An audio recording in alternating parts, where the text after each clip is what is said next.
Welcome. I'm Richard Martin, your Flying Above marketing consultant, and I am happy to be with you today and happier that you took time out of your busy day to be with me.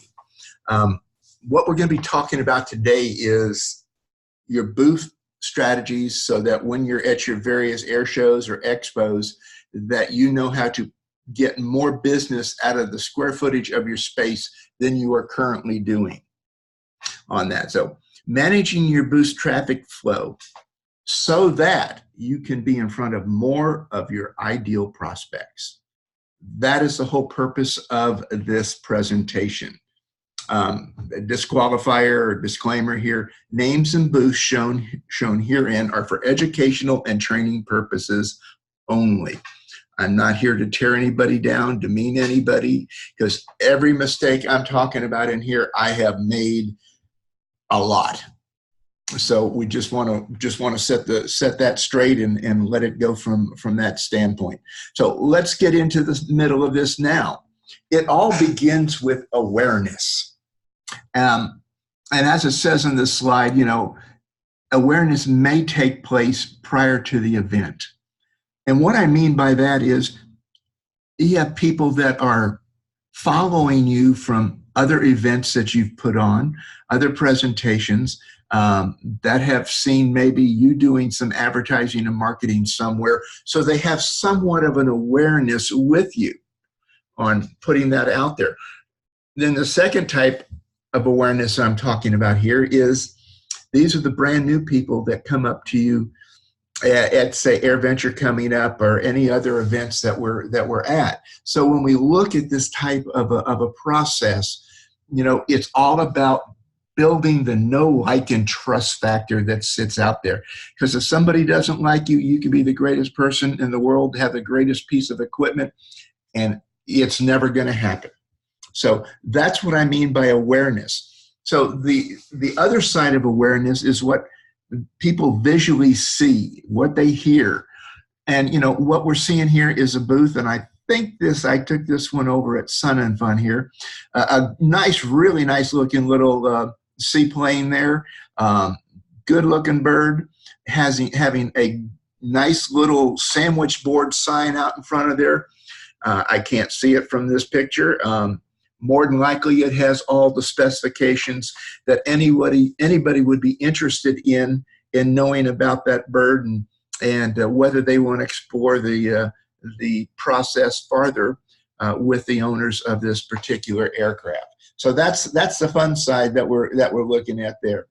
But who am I and why should you listen intently? Hey, I fell in love with flying when I was 14. There was a small grass airport located about a quarter-mile west of my parents' house by air in what was then South Miami. Eventually, I got up the courage to hop on my Schwinn bike and rode to the airfield. When I got there, I would lean up against the wall of the office and watch the small private airplanes take off and land. One day, the owner of a light green Cessna 182 called me out and made me an offer that changed my life. Kid, he said, wash the belly of my plane and we'll go fly it dry. I had no clue exactly what that meant at that moment, but when we landed, I was hooked on flying and still am 30 years later. So that's my story. That's my why. That's what makes me love aviation so much, and it makes me want to give back to aviation even more after all my years in marketing and doing things here. So we're going to talk out here. The first one of the brochure takers. If you remember back on that accordion style slide that was back there a little bit ago, brochure takers want to come and take all your information, everything you got. And the organization on that slide keeps them at bay a little bit. And that's what we want. We want them to have our information because, what we're never in charge of is when is the right time for them to take action. So when we look at it from that standpoint, it's really, really important to look at it and figure it out from that side of the equation.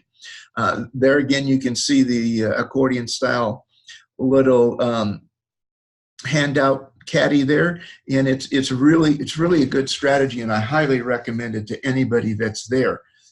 But now, once they become aware, and once they start getting inside, the next thing is the questions come out. And believe me, some of these people can keep you busy all day with questions and never repeat one of them.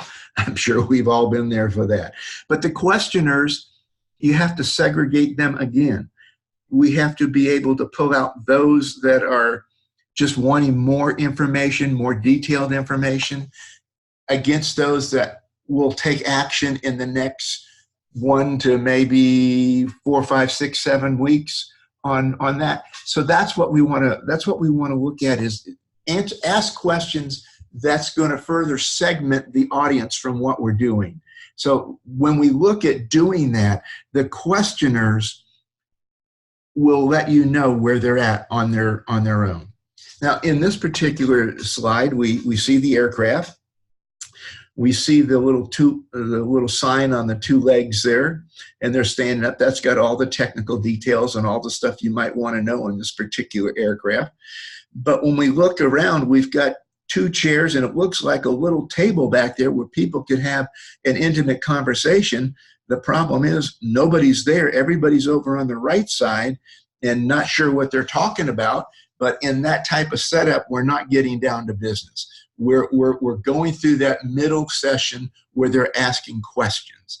And this is where I'm trying to segment what we need to do in order to grow this business, in order to make life fun for our clients when they have something new to play with. Then we deal with the one-on-one. So we go to brochure takers, we go to the people that are questioning us and putting all that together, and now we're at the one-on-one. The one-on-one is serious. My recommendation is you hold it at the back of your booth with 1 small table, 2 chairs. That's all. We're having a business discussion, and on that table that's between you and them is your sales information, including a contract for purchase, or whatever your next statement is. It could be a contract, it could be an intent to purchase, it could be whatever. But you're letting them know you're down to business and we're ready to move forward and fill the void in your life. So when we look at this, everybody's having the intent conversation and everything's there. And like I said, I don't know this group of people on that. I know the signage that's back there.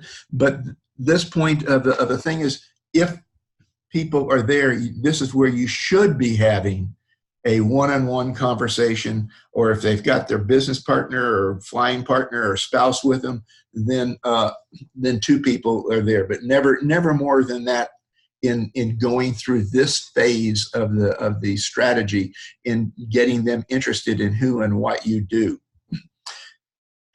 Excuse me.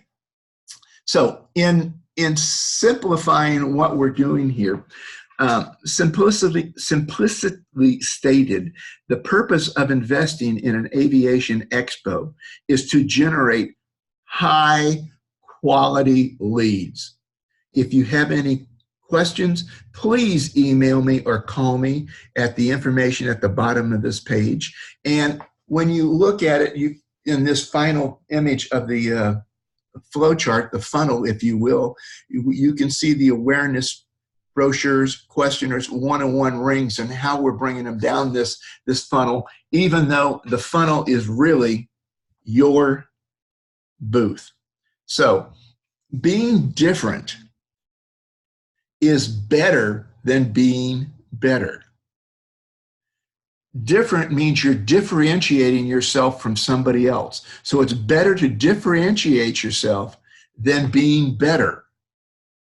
Hopefully it makes sense. If not, when you give me a call and we set up a time for you, we will take a look at this and we can talk to it a little bit better if you like.